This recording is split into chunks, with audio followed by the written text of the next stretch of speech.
Hey y'all, welcome back to the channel, Jay's Jeep and Classic Car Channel. Today we're going to be working on axle snubbers. So this is the old one. I took this off the old side. It's all metal, and this is the new one.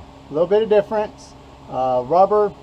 Basically what it does is it keeps, as the axle comes up and you hit a bump, it keeps the axle from hitting the frame.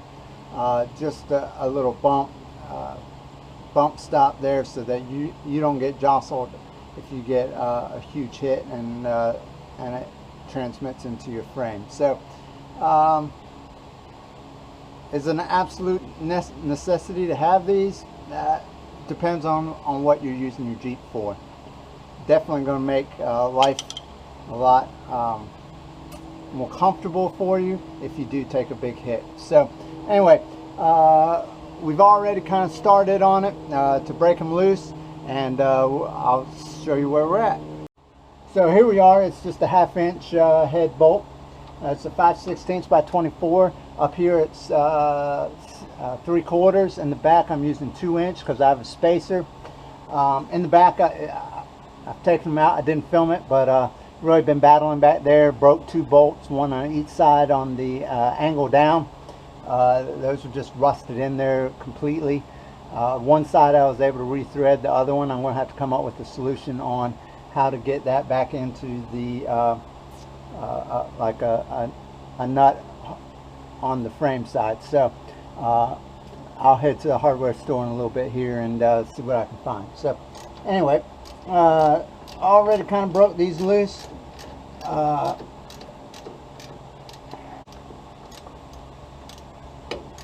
So we're just turning here and getting her loose. Not the easiest thing in the world to get to. A lot of stuff in the way. May try to get the impact on it a little bit with a swivel or something. I know that's not the greatest idea, but I just have to do it.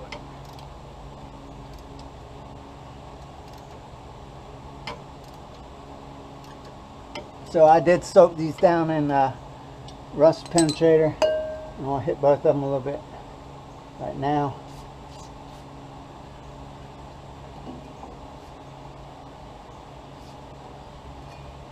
Just to make sure, keep that spinning, and so that I don't break them. I don't want to break any more bolts. That makes it very challenging, and as you can see, there's just a lot of stuff in here. If you break it off right here, you're in trouble, especially with the snowplow in the way. If I didn't have the snowplow in the way, it'd be a lot easier to get to. This is really the first time that snowplow is really in the way for me. So anyway, we're going to hook up the old impact here. I think that's we're going to be able to get in there, maybe. And I know that's not the best idea not to use impact sockets, but that's what I got right now, and so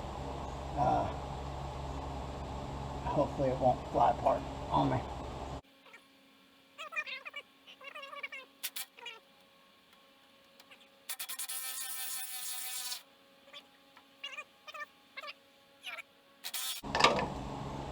Got it out.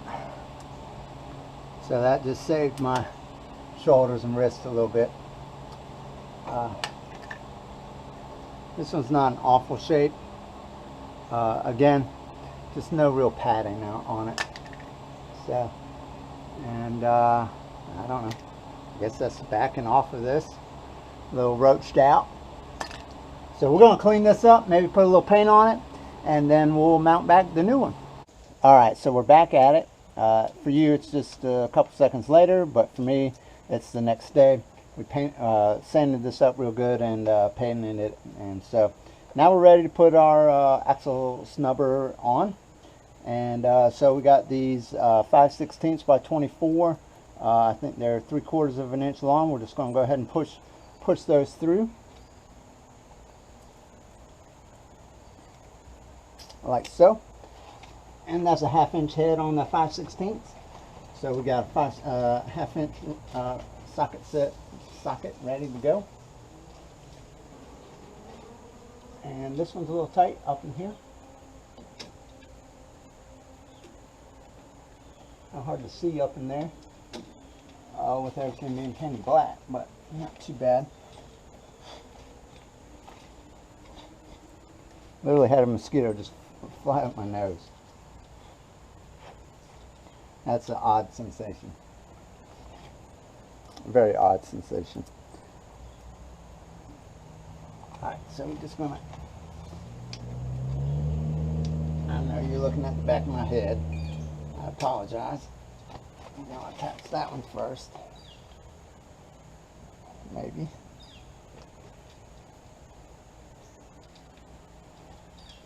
It's just a hard angle. Let's get this out of the way. I was just using this to as a mask, keep it from getting paint everywhere. There we go. That's the hole. So I'm gonna try getting it going. There we go. It's in there now. And let's get this other one up in here.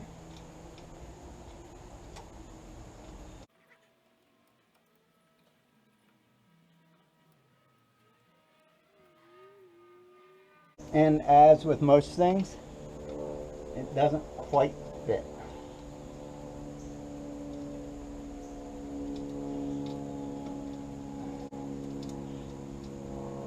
So I might have to open up the holes a little bit.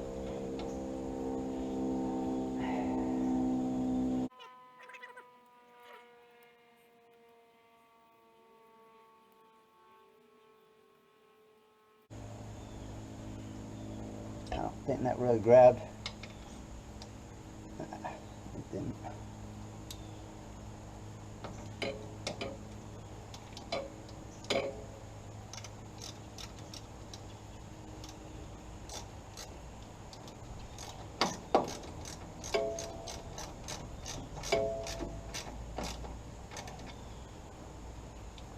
I guess that's kind of grabbing. I'm a little afraid it's cross-threaded, but it's going in there real easy.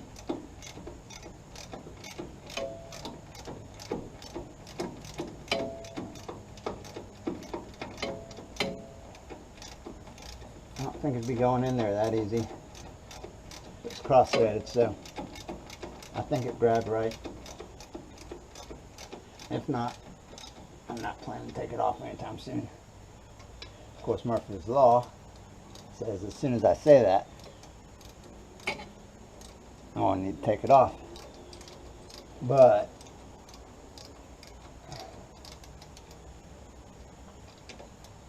I don't have any immediate plans, I guess.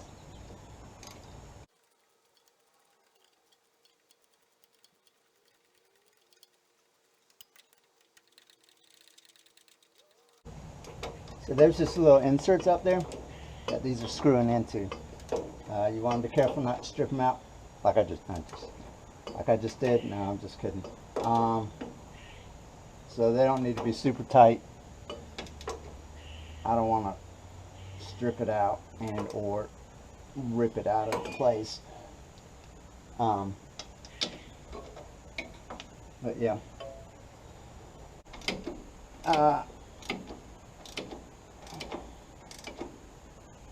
It doesn't really matter.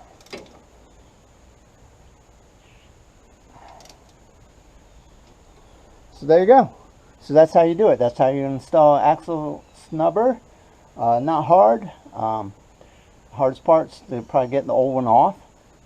Just soak it down with a lot of rust penetrator and take your time. Make sure to try to keep it in access when you're taking it off, and you should be okay. But hopefully that helps y'all. I appreciate y'all watching. Make sure to subscribe and hit the like button below. And y'all take care now. It's time for supper.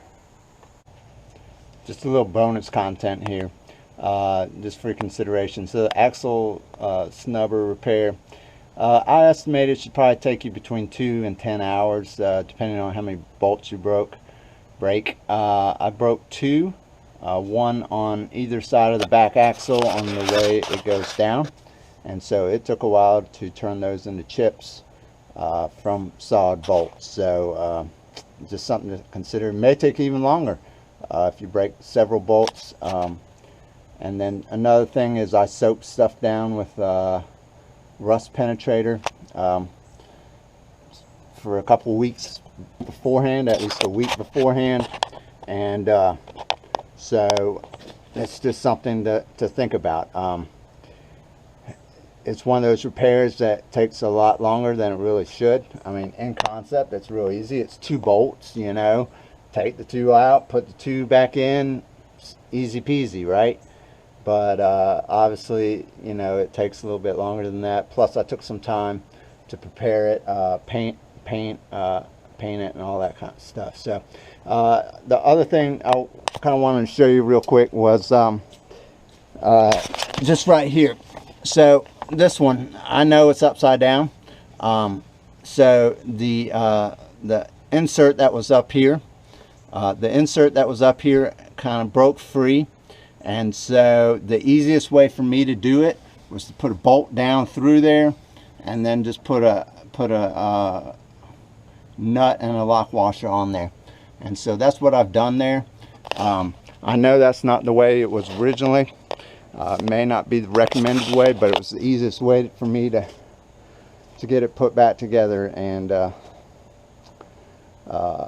get going again. I felt like trying to line everything up with a nut, and I even tried JB weld a nut in there, and it just, nothing was working. So at the end of the day, that was the easiest, quickest way I knew how to do it, because when that broke free, it broke up, it opened up a big enough hole that I didn't have to worry too much about that. So I put a little internal tooth lock washer on there. Hopefully that will kind of hold everything in place when I take it off, if I ever have to.